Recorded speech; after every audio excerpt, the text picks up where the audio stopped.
Everyone.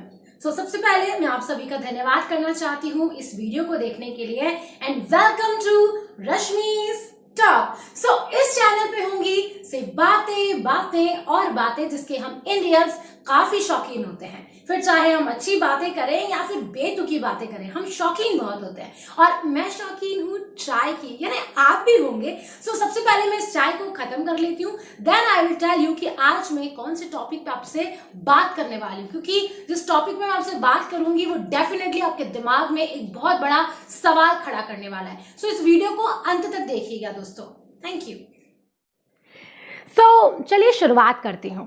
तो देखिए, दिवाली पास आ रही है, तो मेरा सबसे बड़ा जो कंसर्न है, जो मैं समाज को अभी देख रही हूँ, कि आपको नहीं लगता कि हमारा जो समाज है वो इतना भौतिकवादी हो गया है कि अगर मैं भारतीय समाज के लोगों को अगर शो ऑफ की दुकानें कहूँ तो गलत नहीं होगा। सॉरी, आप ऑफेंड मत हो जाना, क्योंकि मैं ऐसा इसीलिए कह रही हूँ कि जो चीज़ें मैं ऑब्जर्व कर रही हूँ। अब देखिए, हम अपने इंडिया में वी आर हिंदूज एंड हम कई सारे त्यौहार मनाते हैं, जिस त्यौहार के पीछे हमेशा एक कहानी है, एक सच है। जैसे कि दिवाली जब आती है तो हमें पता है कि जब राम भगवान अयोध्या आए थे तो लोगों ने मिट्टी के दिए जलाए थे और पूरा उजाला ही उजाला कर दिया था। इसका मतलब क्या था? क्योंकि वो खुशियां मना रहे थे, ठीक है। लेकिन अभी की जो हमारी खुशियां हैं वो रिवॉल्व करती हैं सिर्फ और सिर्फ भौतिकवादी चीजों को लेकर। अब आप सोचेंगे कि कैसे, तो चलिए मैं एक्सप्लेन करती हूँ।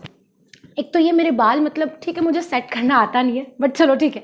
मतलब क्या हो गया कि हम जॉइंट फैमिली से न्यूक्लियर फैमिली वाले कंसेप्ट पे आ गए। हम छोटी छोटी कई सारी फैमिलीज बन गए। अब यहाँ लग चुकी है होड़, हम बेहतर हैं, हम बेहतर हैं और हम बेहतर हैं। फिर हम हर चीज में एक दूसरे के साथ बराबरी करना चाहते हैं। अगर हम 200 रुपए की बेडशीट लेके आए हैं तो सामने वाला लेके आएगा 500 रुपए की, ठीक है। और अगर हमने देखा कि ये 500 की बेडशीट लगे, ओ वाओ, तो हम लेके आएंगे 1000 रुपए की।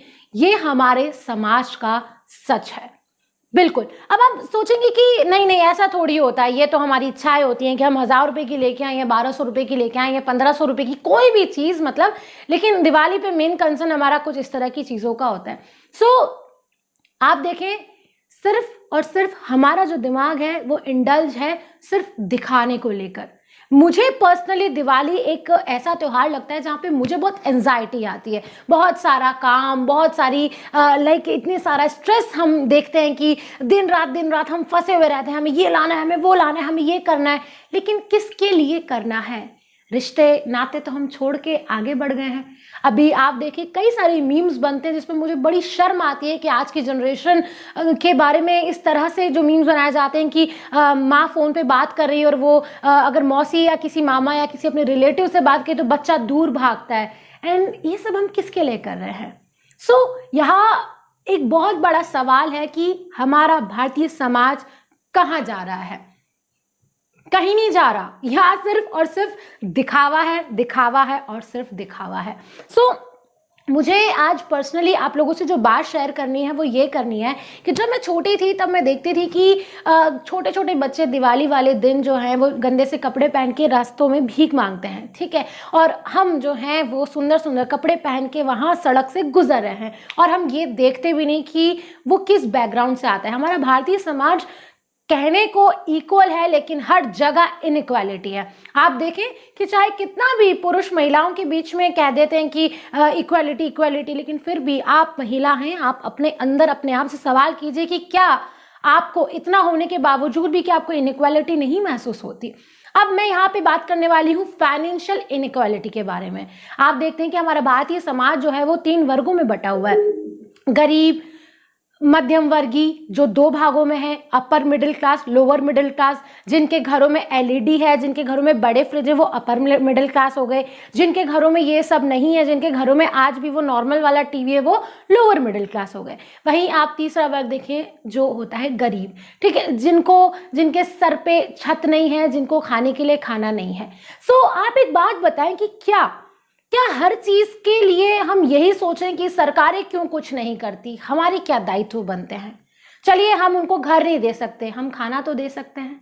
चलिए, हम उन्हें उनके लिए दूसरी व्यवस्थाएं नहीं कर सकते हैं कि उनका लिविंग स्टैंडर्ड नहीं बढ़ा सकते, लेकिन हमारे 10,000 के खर्चे में से अगर हम 1,000 उन पे खर्च दें तो मुझे लगता है कि ये बहुत ही उन्हें भी खुशी देगा और हमें भी खुशी देगा।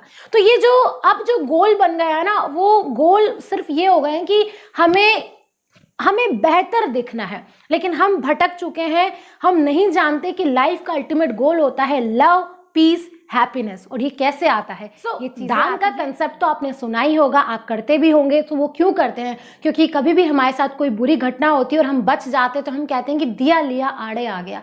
सो ये जो लव है, पीस है, हैप्पीनेस है, ये जितना हम इस बॉडी के अंदर डालते जाएंगे और दूसरों को देते जाएंगे, उतना ही हमारे अंदर शांति, प्रेम और खुशी की भावना बढ़ती जाएगी। लेकिन नहीं, अभी तो मतलब ये बातें अगर मैं कर भी रही हूँ तो मुझे लगता है कि इन बातों का कोई असर होता नहीं है एक्चुअली हमारे सोसाइटी में, क्योंकि ये जो चीजें इन्होंने इतनी जड़ें बना ली है हमारे दिमाग में कि हम इन चीजों को समझना नहीं चाहते, हम आईना देखना नहीं चाहते। क्यों नहीं देखना चाहते? क्योंकि ये जो आईना है ये हमें डरा देता है, ये हमें खुद से जब रूबरू कराता है तो हमें खुद से ही नफरत होने लग जाती है। तो हम खुद से नफरत नहीं करना चाहते, इसीलिए गो विद द फ्लो, हम जैसे चल रहे हैं हम वैसे चलते रहते हैं। लेकिन गाइज यहाँ पे बहुत बड़ा कंसर्न मेरा यह है कि ठीक है, जो हमारे पेरेंट्स हैं वो क्या करते हैं, उससे बेहतरी है कि हम क्या करते हैं, आज की जनरेशन क्या कर रही है। हम हर जगह, मान लीजिए अगर हमारी माँ को किसी रिश्तेदार से अगर दिक्कत है तो वो उनका पर्सनल है, हमें नहीं होनी चाहिए। हमें तो हम आज की जनरेशन बिल्कुल आइसोलेट होना चाहती है। यार आइसोलेशन से अगर तुम मान लो कल से तुम कहते हो कि मैं ये बन जाऊंगी, मैं डॉक्टर बन जाऊंगा, मैं इंजीनियर बन जाऊंगा, मैं कलेक्टर बन जाऊंगा, अरे भाई इससे फर्क किसको पड़ेगा? तुम अपने समाज के लिए, अपने आसपास के लोगों के लिए कुछ नहीं कर पा रहे हो, तुम ये बन के क्या कर लोगे? कुछ नहीं कर सकते यार, ये कड़वा सच है। और तुम बन भी जाओगे तो खुश होने वाला कौन है? कोई नहीं है। सो यहाँ है रिश्तों को बनाने वाले। मैं आज की जनरेशन से ये अनुरोध करूंगी कि जो दिवाली पे हम बहुत ही अलग चीज़ों में जो घुस गए हैं ना, जो इंडल्ज हो गए हैं इस भौतिकवादी चीज़ों में, तो क्यों ना यार कुछ नया करें, मतलब कुछ ऐसा करें जो मतलब हमारे पेरेंट्स को भी हम पे प्राउड करवाए और हमें भी खुद पे प्राउड हो जाए कि यार हमने हमारी जनरेशन में क्या, जैसे दयानंद सरस्वती ने कहा था कि वेदों की ओर लौट चलो, तो नहीं जाना है वेदों की तरफ, लेकिन क्योंकि हमारी औकात नहीं है उतनी, लेकिन क्योंकि हम चीज़ों को समझ ही नहीं पाते, तो हम क्या कर सकते हैं? हम एटलीस्ट एक हैप्पी एनवायरनमेंट दे सकते हैं फैमिली को, आसपास के लोगों को और खुद को। तो ये जो दिवाली आती है, दशहरा आता है, इन सब चीज़ों में यार be with your family, be with your relatives and spread the happiness all over the world. Thank you so much. I hope आपको वीडियो पसंद आई होगी, मेरे विचार आपको अच्छे लगे होंगे, और नहीं भी लगे तो कोई बात नहीं, मुझे फ़र्क नहीं पड़ता, क्योंकि मेरा काम है अपनी बातों को आपके सामने रखना। अब आप मुझे अच्छा समझते बुरा समझते हैं, इस बात से फर्क नहीं पड़ना चाहिए, क्योंकि मैं अज्यूम ही नहीं करती कि कोई मुझे अच्छा बोले या बुरा बोले। सो गाइज मिलते हैं। आप इस चैनल को लाइक करें, शेयर करें, सब्सक्राइब भी कर दो यार, क्योंकि अब इस चैनल में ना मैं सिर्फ और सिर्फ बातें ही करने वाली हूँ, फिर चाहे वो मेरी खुद की हो, फिर चाहे वो मैं किसी को बुला के आपके सामने पेश करवा दूँ, या फिर आपके ही विचार में आपके सामने रखूँ। सो बस अब मैं यही करने वाली हूँ, बिकॉज मुझे ऐसा लगता है कि समाज को बदलाव चाहिए और बदलाव आके रहेगा। Thank you so much.